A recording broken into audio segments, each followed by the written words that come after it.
ഇടുക്കിയിൽ UDF സ്ഥാനാർത്ഥി നിർണയത്തിൽ അനിശ്ചിതത്വമെന്ന വാർത്ത. അവസാന മണിക്കൂറിലും ഒറ്റപ്പേരിലേക്ക് എത്താൻ ഇനിയും കഴിഞ്ഞിട്ടില്ല. തൊടുപുഴയിൽ PJ ജോസഫ് മത്സരിക്കുന്ന കാര്യത്തിലും അന്തിമ തീരുമാനം വന്നിട്ടില്ല.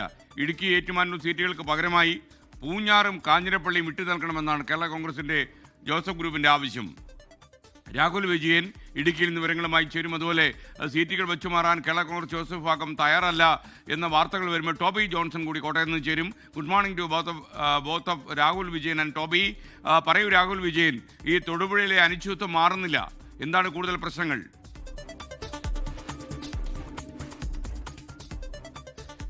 തൊടുപുഴയിൽ മാത്രമല്ല, ഇടുക്കി ജില്ലയിലെ 5 നിയോജക മണ്ഡലമുണ്ട്. ഈ 5 മണ്ഡലങ്ങളിലും UDFൽ സ്ഥാനാർത്ഥി നിർണയത്തിൽ അന്തിമ തീരുമാനത്തിലേക്ക് എത്താൻ കഴിയുന്നില്ല എന്നുള്ളതാണ് ഏറ്റവും പ്രധാനപ്പെട്ട കാര്യം. അതിൽ 3 സീറ്റുകളിൽ കോൺഗ്രസ് ആണ് മത്സരിക്കുന്നത്. 2 എണ്ണം കേരള കോൺഗ്രസ്. അത് ഇടുക്കിയും തൊടുപുഴയുമാണ് കേരള കോൺഗ്രസിന്റെ കൈവശമുള്ളത്.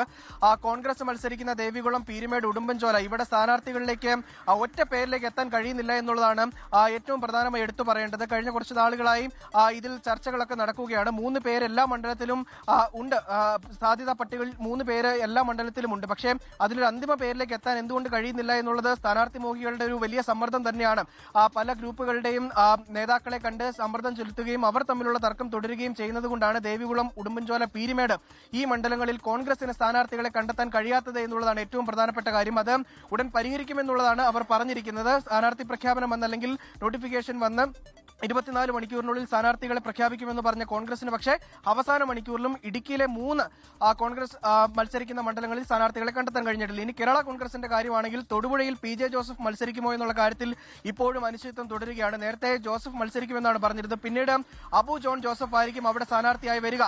ചില വ്യക്തിപരമായ കാരണങ്ങൾ കൊണ്ട് ജോസഫ് അവിടെ നിന്ന് മാറി നിൽക്കുന്നു എന്നുള്ളതായിരുന്നു അവസാന തീരുമാനം. എന്നാൽ അതിൽ കൂടുതൽ സമ്മർദ്ദം ചെലുത്തി UDF നേതാക്കൾ PJ ജോസഫിനോട് തന്നെ മത്സരിക്കാൻ ആവശ്യപ്പെട്ടിട്ടുണ്ട്. അതിലും ഒരു തീരുമാനമാകാത്തതുകൊണ്ട് തൊടുപുഴയുടെ കാര്യത്തിലും UDFൽ അനിശ്ചിതത്വം തുടരുകയാണ്. പിന്നീടുള്ളത് ഇടുക്കിയാണ്. ഇടുക്കി സീറ്റ് കോൺഗ്രസിന് ഏറെക്കുറെ വിട്ടുകൊടുത്ത രീതിയിൽ തന്നെയാണ്. അതിലൊരു പ്രഖ്യാപനം മാത്രം ഉണ്ടായാൽ മതി.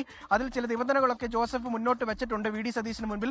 അതിലൊരു തീരുമാനം ഇന്ന് ഡൽഹിയിൽ നിന്നുണ്ടായതിനു ശേഷം മാത്രമായിരിക്കും അതിലൊരു പരസ്യ പ്രസ്താവന ഈ ഇടുക്കി സീറ്റുമായി ബന്ധപ്പെട്ട് ഉണ്ടാവുക എന്നുള്ളതാണ് അറിയുന്നത്. അതുകൊണ്ട് UDFൽ ഇടുക്കി സീറ്റിൽ ആരായിരിക്കും സ്ഥാനാർത്ഥി, അല്ലെങ്കിൽ കോൺഗ്രസിന്റെ സ്ഥാനാർത്ഥിയായ ആര് വരും എന്നുള്ളത് ഇടുക്കി സീറ്റിലും അനിശ്ചിതത്വം തുടരുകയാണ്. അങ്ങനെ മൊത്തത്തിൽ ഇടുക്കി ജില്ലയിൽ 5 മണ്ഡലങ്ങളിലും UDFന് വലിയ പ്രതിസന്ധി നേരിടുന്നു എന്ന് വേണമെങ്കിൽ പറയാം. അവിടെ സ്ഥാനാർത്ഥികളിൽ വലിയ അനിശ്ചിതത്വം തുടരുകയുമാണ്. ലോകത്തെവിടെയായാലും ഏത് സമയത്തും 24 വാർത്തകളും ഓഗ്മെന്റഡ് റിയാലിറ്റി പാക്കേജുകളും എക്സ്പ്ലെയിനറുകളും വിശദമായി കാണാൻ ഞങ്ങളുടെ YouTube ചാനൽ നിങ്ങൾക്ക് സബ്സ്ക്രൈബ് ചെയ്യാം.